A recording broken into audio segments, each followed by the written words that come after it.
Hello everyone and welcome once again to Chaz's channel. As always, I'm Chaz, and today we're going to do something a little bit different. We're going to do a Let's Play on one of my favorite series for one of my favorite games, Splatterhouse. I love Splatterhouse. 3 is my favorite, but we're going to start off with 1 here. I've been playing it, haven't been doing too good, trying to practice. This is not going to be a complete playthrough. Hopefully it will be. It's not going to be a perfect run because I'm definitely not as good as I used to be. But I wanted to get a little bit something out there since it's been a while since I've made my last video, about a month actually. I thought about taking a break from videos, from everything that's going on. Got a lot of stuff going on, as you saw from the video. Things are persistent, doing better. Not as good as I'd like, still got some things bothering me. But, you know, doing as good as I can, and I wanted to get that video out there.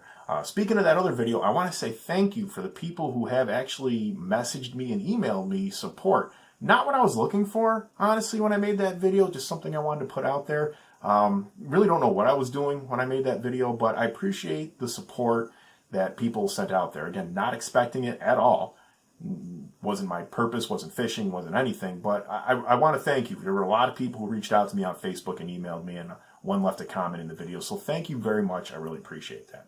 What I really want to do with this video now is do kind of a Friday the 13th themed video. Show you my goofy looking mug while I play the game. I had things, I've always wanted to do theme videos, Friday the 13th, Halloween, never got around to it.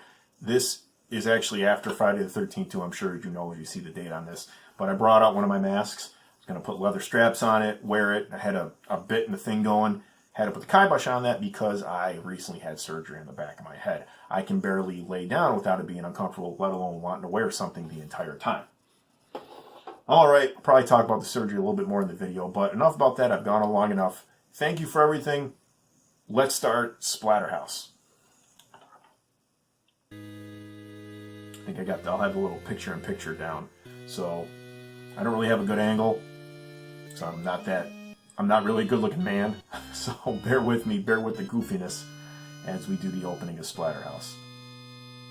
I love horror movies and video games, and I love video games more so because I feel like I'm there. So the story behind Splatterhouse, which I should probably brush up on it too because I'm not too sure. Rick and his girlfriend Jennifer, I believe their car stalled, they see a house, they go up to it, it's in the rain. Either way, they go in the house, Jennifer gets taken by monsters and things, and Rick finds this mask, the terror mask, and it says we can save her, and gives him the power to do so. Which bolts him up, and he goes charging through the house, and rightfully so. I wouldn't think twice if my love of my life was kidnapped or endangered. Lord knows I would do anything for. I'd be like, I'm going to hell? Alright, let's go. I'm sure anyone can say that. But that's what it's about. He's got this Jason Voorhees style mask on, which this is the Japanese version. A lot of the blood and gore was censored in the American version, and also the mask that Rick wears for obvious reasons because it resembles Friday the 13th, and for legal reasons they had to get rid of it. For the American version, the mask is purple and has a little more of a Japanese design, in my opinion. I'll put a picture of it somewhere. I always point and then put it in a different spot. But this is a fantastic game. Of course, you know, like anything, people saw this game, were like, oh my god, blood and guts. But it's a great game. I love horror games. This is one of my favorite series, right up there with Fatal Frame. Fatal Frame is my absolute favorite in the horror series. And a lot of people go Resident Evil, maybe Dead Space, but for me, all the way, it's Fatal Frame. That game scared the hell out of me.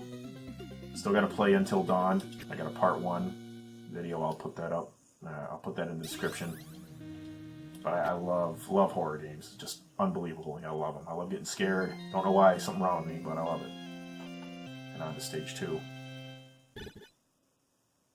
Now the great thing for me for Splatterhouse is, well, a lot of things actually. I love the music. I'm not one to point out video game music, but the music matches each stage perfectly, like the setting. Like, just listen to it right here. That's just fitting. The next stage, there's an underwater, and the music sounds like it's, to me, dripping water.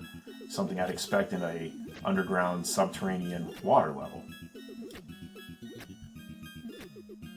Little things like 2x4 smashing monsters up against the wall. Just very satisfying. I used to play this game after, that's probably why I've been playing it more so lately.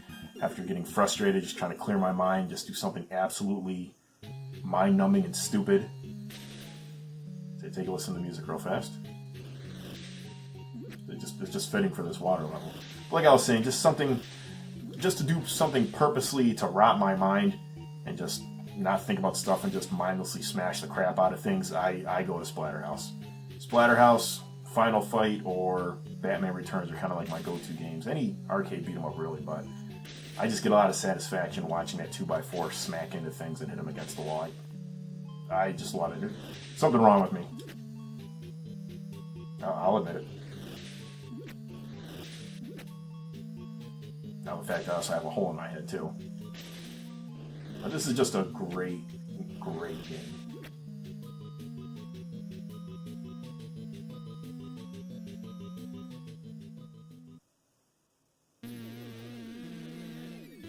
Boss battles are interesting, too. Like, the first one was in a room full of flesh-eating worms, and now we have a possessed room where things are dropping. Just unique. Unique things like that. This room always reminded me of The Evil Dead, which is actually another one of my favorite series for horror.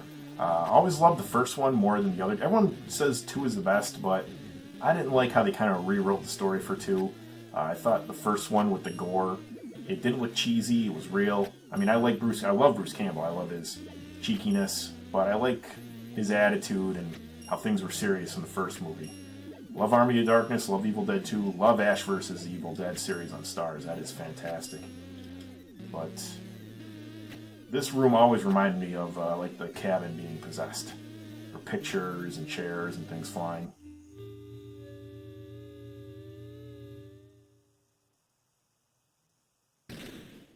That's the other thing about these stages too. You always gotta wait a second because something might happen at the end. Stage 3.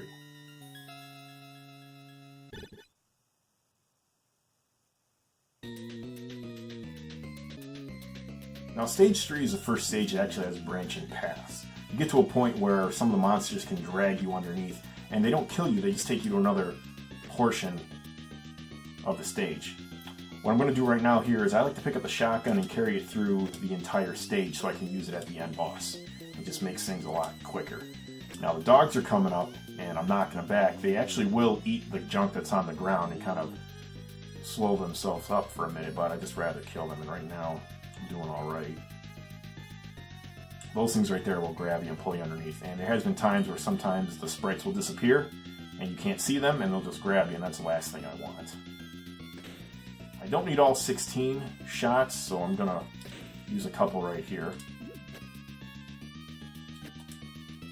Gotta be careful right there, because if you can get locked in this position right here, if you pick up the stone and keep kicking like I was, where you'll automatically pick up the corresponding weapon, whether the rock or the shotgun, and the shotgun will eventually fall into the pit. So I like to do that kind of quickly.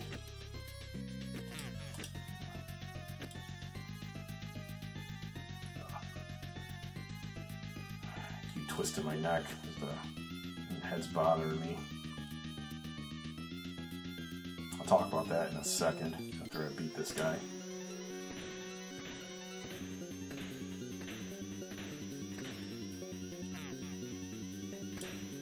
This boss actually made an appearance in the remake, the 2010 remake of Splatterhouse, which I was not a fan of.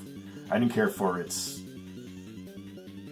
I didn't care for anything of it. I wanted something more like this, kind of serious, gritty. It seems like they tried to... I mean, they tried to update it, which you can't blame them for, but it definitely had that 2000s weird rocker. Like, they made Rick like he was a Disturbed fan, that band, or Slipknot, and I don't know, those bands just seem like they're trying too hard to be hard and scary. It's just, that's a stupid analogy, but that's how I see it.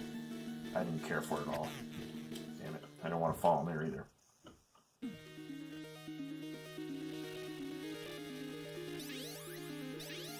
There's another stage with the branching paths. It doesn't really do too much damage, it just kind of slows me down, but you probably would have been through that. Well, actually, it is doing damage to me. I probably would have been through that one part already. I was doing good up until now.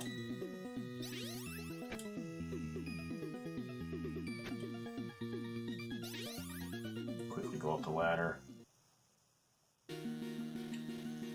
But it's also those little things that really stand out in the game to me, like the fact that I can look up like so, which is just some things you couldn't do with video games at the time. A lot of them were just walking left to right, jump, kick. There's that slide attack. I can go like this. And you know, just those little things stood out to me. And while they're not the biggest thing, that's what those little touches made the game all the more fun for me. Kind of like the Mega Man series. Everyone complained about how there's no innovation, the original ones on Nintendo, but for me, I loved them. I loved more of the same. That's what I wanted. That's why I played Mega Man. And plus, they did always improve on something. The graphics, they did different things with the cutscenes. 3 introduced the slide, 4 introduced the buster, 5 introduced beat, 6 introduced Rush turning into some armor. Like, those are all memorable things for me that gave me more enjoyment, because I was always like, what are they going to do into the next game? I'll probably die here and have to start over, hopefully not. Like even right here, this is another good example, the reflection of Rick. And then I can look up and see myself in the mirror. Those just little touches like that make it all great for me. Got one more guy to beat, hopefully I can do it. If I die on the next stage, that's gravy.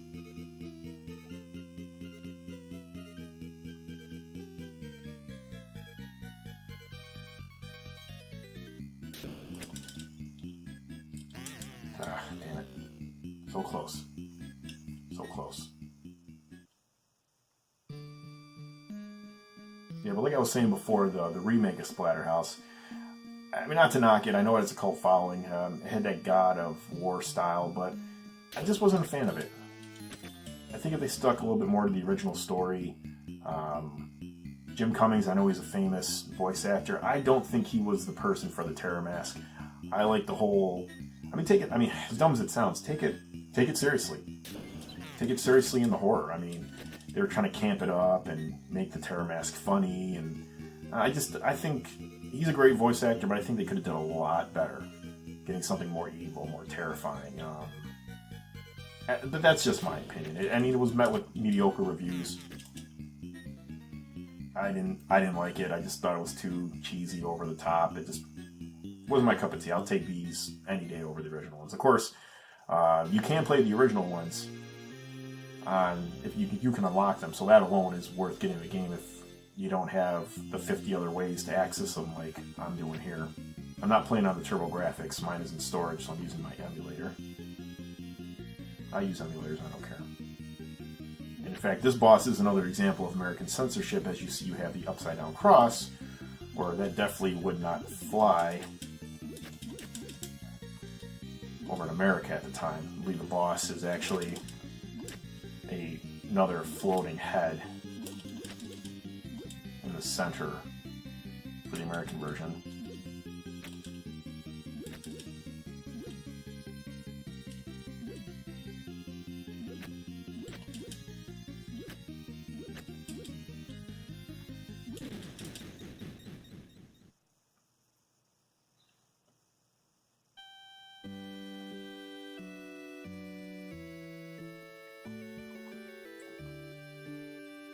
Now this scene here, I always figured that the programmers wanted to do more with it, because it lasts for a long time, the music makes a dramatic change, and there's a lot of space open on the right.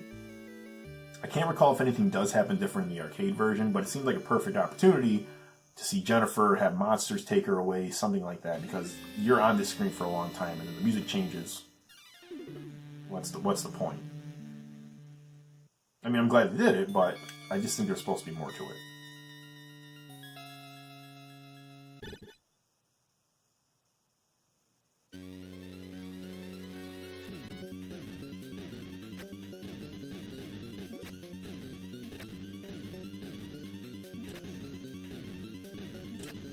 So when I keep bringing it up, mention the hole in my head.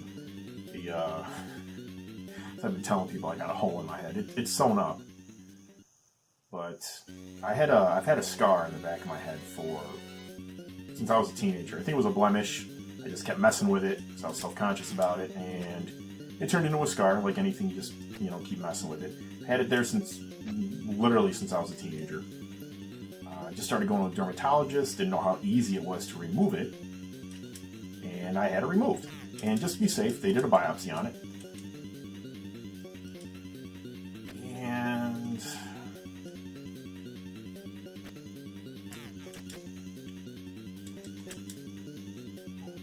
sorry, this part always gets me. They did a biopsy on it, and they didn't like what they saw. It was a weird it was a weird conversation. I'm not gonna lie. I was definitely worried about it because the way they describe it, they're like it's probably nothing.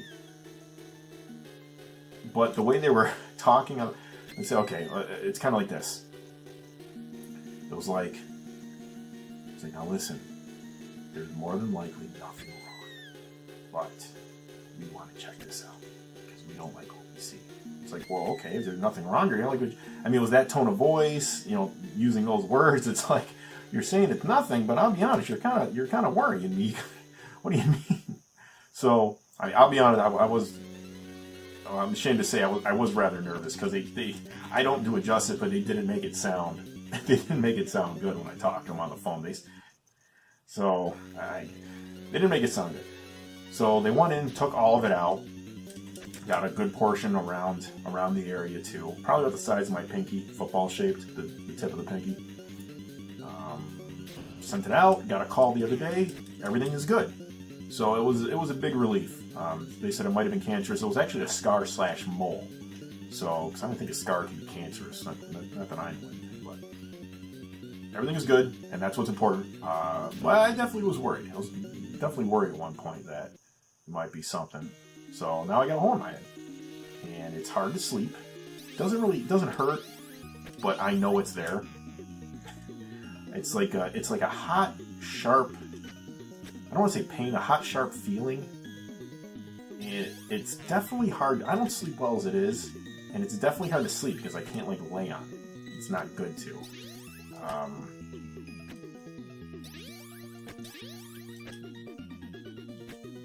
Yeah, so I haven't been getting much sleep. I haven't slept well in a very long time, more so recently. But yeah, so that just doesn't help. And I've been eating ibuprofen like candy because it takes that sharp feeling, that sharp hot feeling away. Because a few times I woke up, I'm like can't get back to sleep, and I don't want to keep taking ibuprofen. But now I've been eating them like Tic Tacs.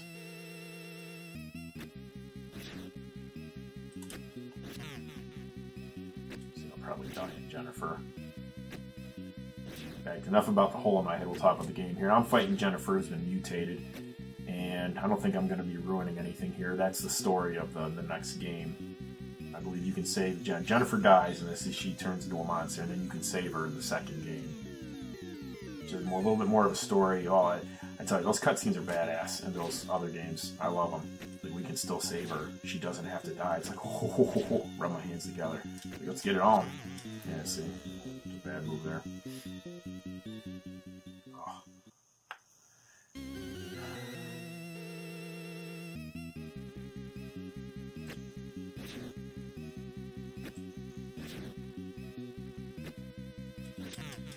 Yeah, that was stupid. So while I'm fighting Jennifer, I'll tell a little bit more what's going on with the channel. I'm thinking about doing an intro video. I don't know if anyone actually watches those. You can put those on your channel, but I want to make my channel as legit as possible. Which I need better equipment and stuff. Gonna be hopefully doing a lot more co-op plays with Johnny, not just on Bloodborne.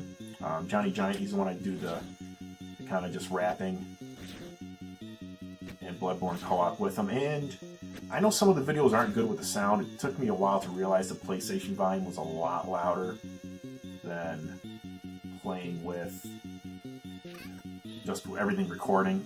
So it's fixed, and we have some pretty good banter, so I suggest checking it out. But we're going to start doing Street Fighter 30th anniversary when that game comes out, and also we're probably going to go to Fightcade. I discovered Fightcade. He and I have played a little bit, and we've had a lot of fun with it. Oh, man. It is hard to talk and play at the same time. I hope I don't screw this up too bad now. I'm wasting all my guys on this. But yeah, we're going to play. He's a big Street Fighter fan, as am I. And we're going to dive into the 30th anniversary and probably get some stuff online of us fighting each other. So I look forward to that. If you're a Street Fighter fan, just like to watch people beat the crap out of each other, video game wise, that's going to be a good series for you. He likes Street Fighter 3. I don't. If I had to put an equivalent of like how much I played Street Fighter 3 compared to 2, it's minuscule. very minuscule. Like on a scale of on 100%, I've probably played Street Fighter 3 like 1%, and then the rest Street Fighter 2. And I still beat the crap out of Johnny just about every time playing Street Fighter 3. He's like always talking crap, but I destroyed him. I insulted him, and I'm like, like Johnny, for a guy who plays this game all the time, who loves Street Fighter 3, you're doing bad against someone who never played Street Fighter 3. So you'll see him talking trash in the videos, I'm sure. Man, tell me I'm gonna die again. Oh, I thought it was gonna get stand. Lucked out on that one. Because at least I continue, it'll be the next stage. And Jennifer dies in the arms. So, yeah, that's what I got planned. Kind of a Splatterhouse banter. This is just like a rough draft and first kind of like Let's Play, so I might edit a lot of this crap out, who knows.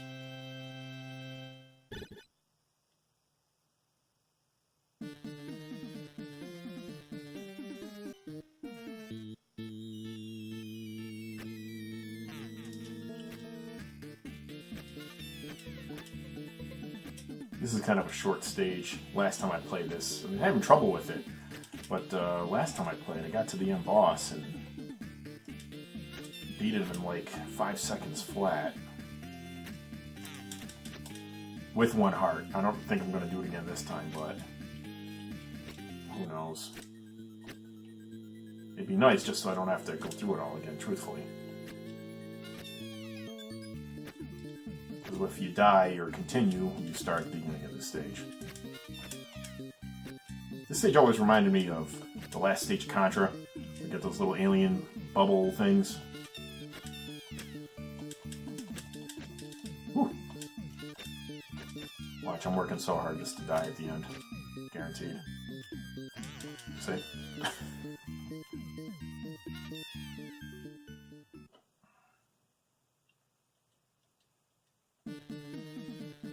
I didn't plan on continuing, but let's go through. This is definitely not going to be a perfect run. Maybe I'll try that some other time after practicing. I remember whipping through this game, no problem. Now it's definitely another story. But I'm old and rusty. Can't really play video games like you used to when you're a young man. Of course, I do have a lot of free time on my hands. Pretty much just working, reading, and playing games. That's all I've been doing. I haven't had a day off since Easter. I've literally been working every day between the military or my actual job. And even before Easter, I think it's like 2-3 weeks out, I didn't have a day off. So, but it's good. It keeps my mind busy. Keeps me from thinking about certain things. So I don't have too much to distract me, unfortunately, so I'll take what I can get. And also, money's good. Can't complain about that.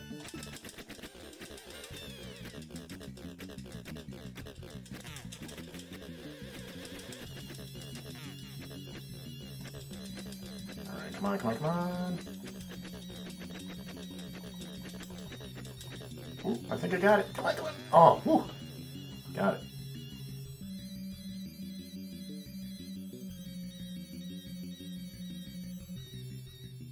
To the last stage. I'm trying to think if I've said anything funny or mostly rambling. I think mostly rambling. It's the last stage, mostly dodging logs on fire and Burning Man. Nope, there's one.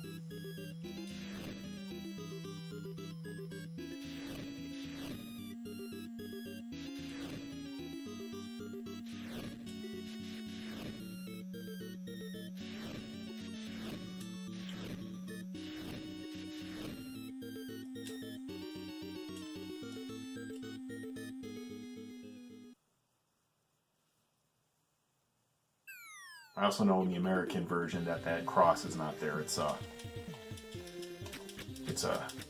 tombstone.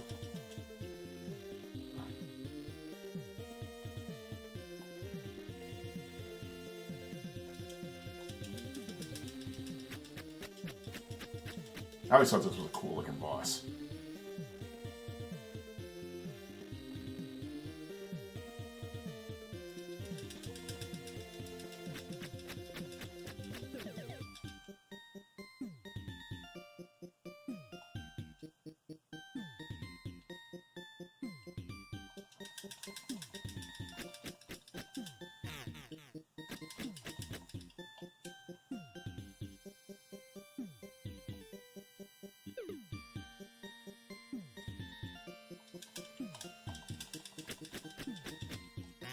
Ah, damn it. Lost too much life, otherwise I think I could have had him.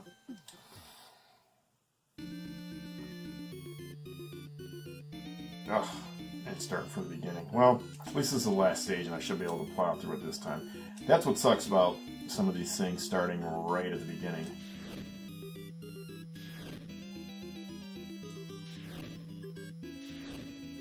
Probably should worry more about dodging the obstacles, like the dirt that flies out of the ground in the hands, as opposed to just wailing on them.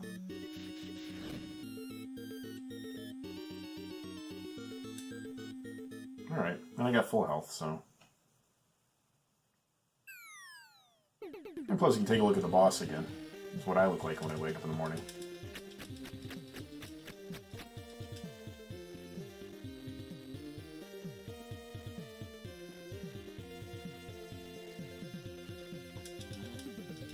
I remember seeing the commercials for the TurboGrafx-16 advertising this game. This was one of the big games that it advertised, and looking at the hands kind of like burned in the head, and you didn't see boss characters like that. It was amazing.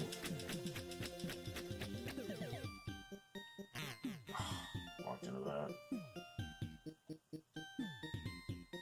One of those peanut shells hit me. I know it's supposed to be rocks from the ground, but it may look like peanut shells. Holy crap. Not doing too good here. No! Oh man. Water on.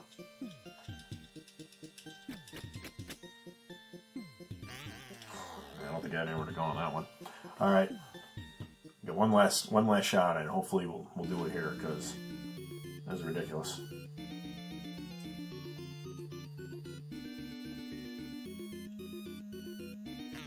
Oh.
Ah! What the hell? Remember that? Where's it going with that one? Come on. Wow. Just got him. I didn't think of that. I got 2 free guys. Not that I needed. Oh shit. I forget. Is there another boss? I remember.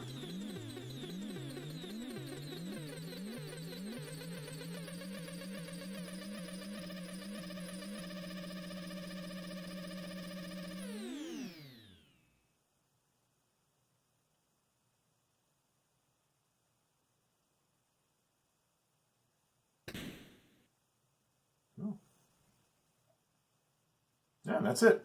And the mansion mysteriously burns down on its own, and I win the game, despite the fact that Jennifer died. So, that being said, thanks for watching. Hope you had a good time. Hope you enjoyed this. Stick around. Got more videos coming the way, more Let's Plays. Hopefully better setup, better games, better things, better this, better that. And as always, thanks for watching. Hit that like button and subscribe. Other YouTube related things. Imagine me saying other YouTube related things. And that's it. Thanks for watching. Check you next time.